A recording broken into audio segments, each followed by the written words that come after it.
seated on his throne.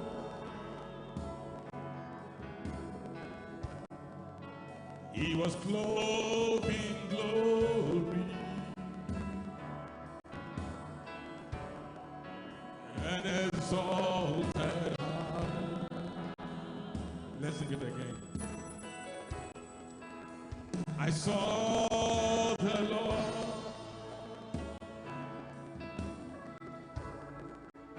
seated on the throne.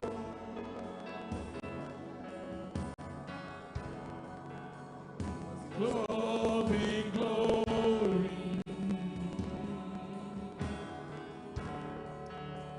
exalted high,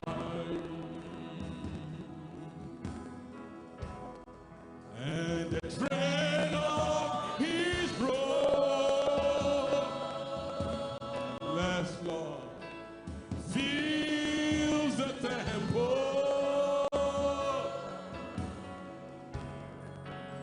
The angels circle round him, and they cry.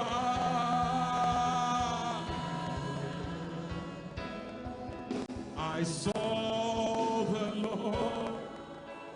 The Bible says, when we see him, we will know him, and we shall be like him. You can never be like a man you have not seen. You can never become what you have not encountered. That's why I like this song. I want to see the Lord. He's exalted high. I saw the Lord. I want to see the Lord. And I saw the Lord. Because he said, as he is in heaven, so are we on this earth.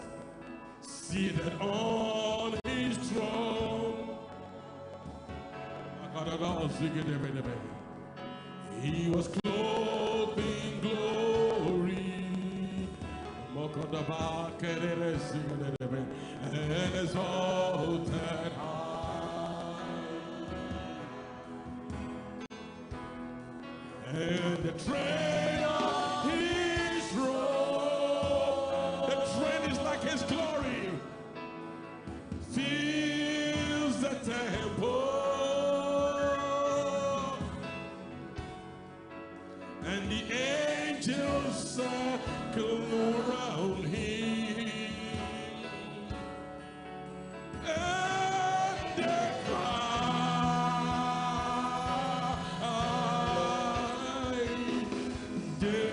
cry, you are holy,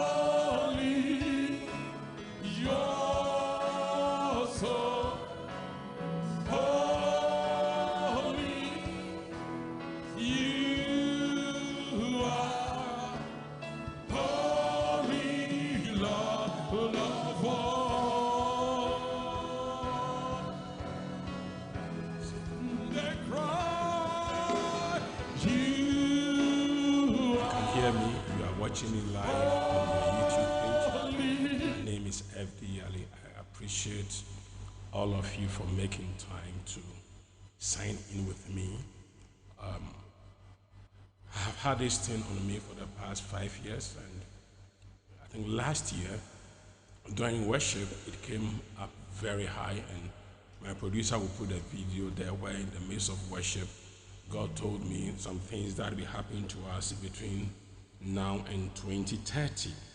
So it's becoming clearer and clearer, because in the realms of the spirit, anything that happens on earth has already happened in the heavens. Jesus talking about this in, I think, Matthew chapter 5 said that if you look at a woman lustfully, you have already committed adultery. He said when you are bringing your offering and you remember that somebody has something against you, the offering is not going to be beneficial to you. Why it is so is because the spiritual realm, the watchers and the gatekeepers see things differently from the way we see things. My daughter was telling me that, do you know why you can't easily catch a housefly or a mosquito? He says the mosquito and the housefly sees your hand as a slow motion. So as you are coming towards them, they're able to dodge. And I said, what a revelation. Because you see, spiritually speaking, the watchers see intent, mindset, plan, and then they begin to take action. So in the book of Numbers chapter 11, you will see that the watchers, or God said that the people is one, and they have decided to do something, and if you don't stop them, they will be able to execute it. So you see, a nation that doesn't make plans, a nation that doesn't make decisions is going nowhere. And you see, in the realms of the spirit, there are portals, and these portals, they watch the activity, they watch even personality, who is president, who is leading the nation, before they look at saying know whether to attack or not to attack. Now, if you look at the spiritual realm currently, there was a leasehold on Africa, and this leasehold has been broken, and is breaking, and has to break completely. And it's going to be based on what we do between now and the next, I think we are in 2025, right? And so in the next, by 5 years' time, it should have been executed.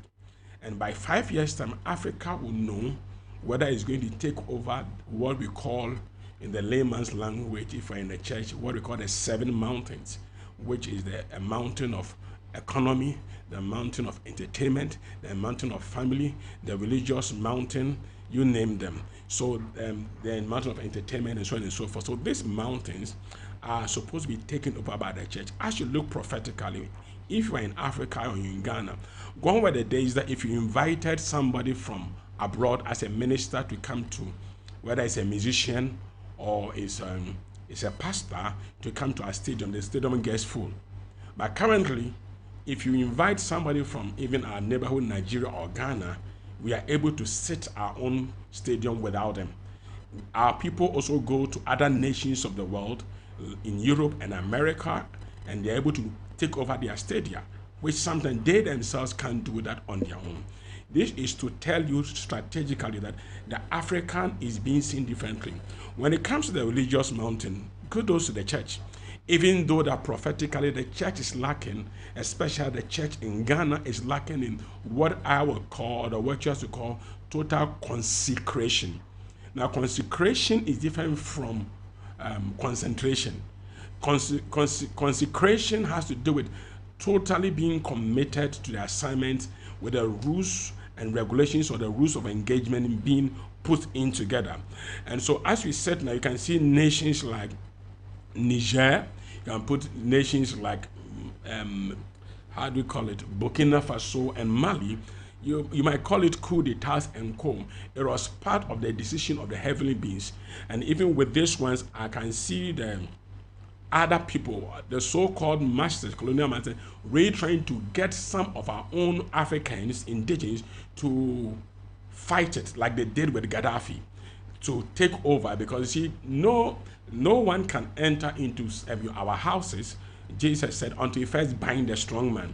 And how we say it in our local language, so you see, the system is looking for people in the nation to be able to topple the governments that be, just like they did to former President Nkrumah. But you see, if we are not careful as a nation like Ghana, what will happen to us if this season passes us by? We are going to be in big trouble. Now, even with the religious mountain, as we speak now, Ghanaian prophets, that is the gate the Lord has given us. Just as Nigeria has the apostolic, the most of our prophets are not totally consecrated. So because of that, we are not having enough of it.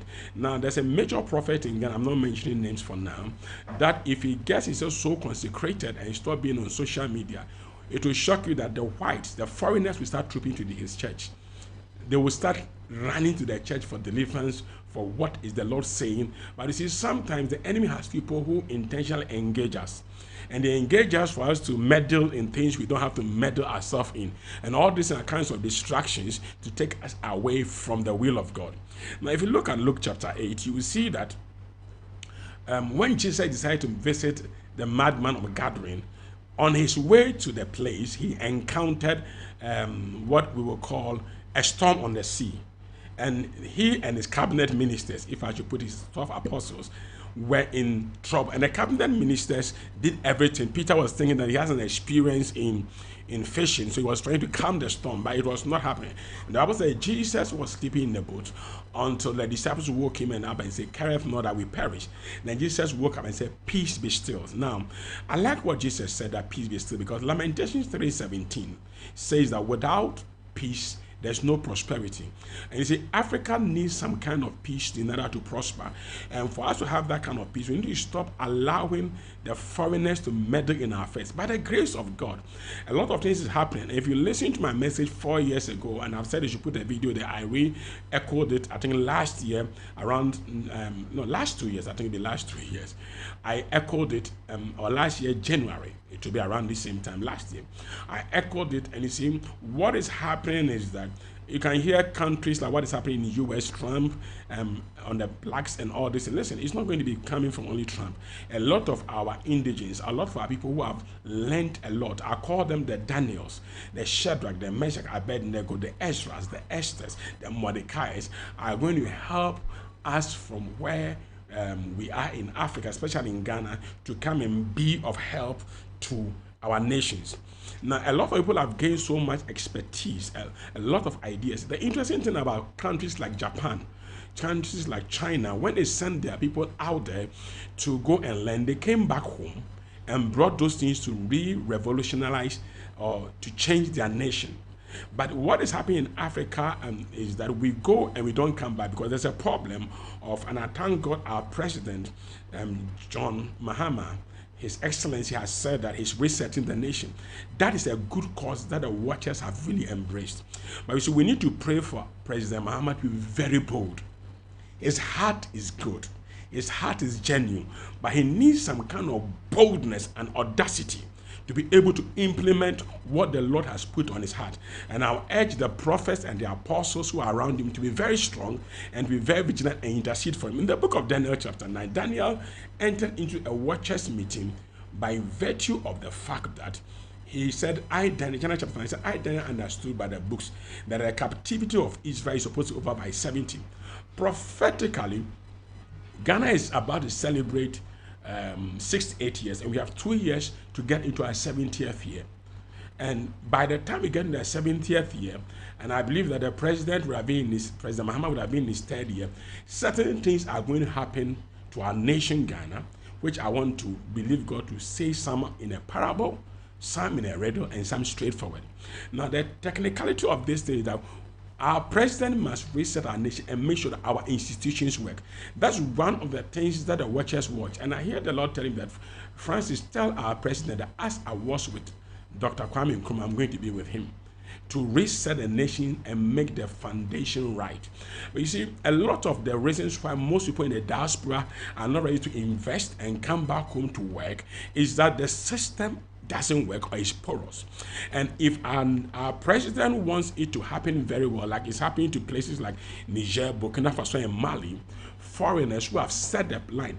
There's even a problem about to arise in South Africa, where a lot of the whites are going to have a lot of problems again, because as they are sacking the black man, or the black man in other countries are becoming uncomfortable, the black man is going to start looking back home as how to help. Nehemiah will tell you that in Nehemiah chapter 2 that he was eating with the king. He was in the king's palace and his face changed. And the king asked him, why is your countenance down? And Nehemiah said that I can't sit here and enjoy, and I'll see that my people, the walls of my nation are broken down.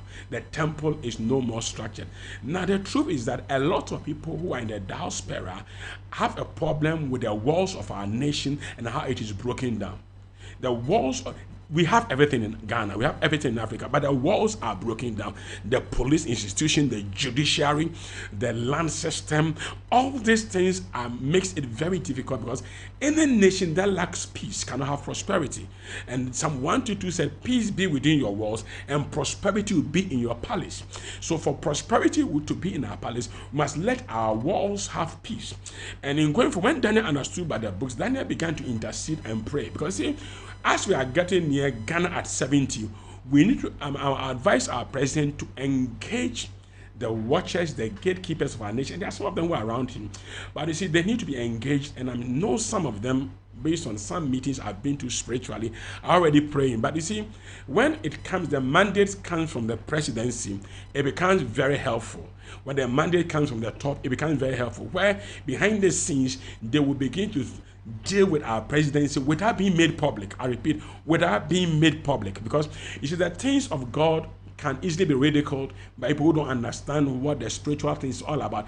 The carnal mind is enmity to God. It will never understand the will of God. When Daniel was deciding the fate, before the Ezra and the Nehemiah will come in, Daniel had already interceded and dealt with the prince of Persia. There's a principality that is governing Africa, and his hold is being broken by the intercessors and the saints. But the problem is, how do we get our structures to work?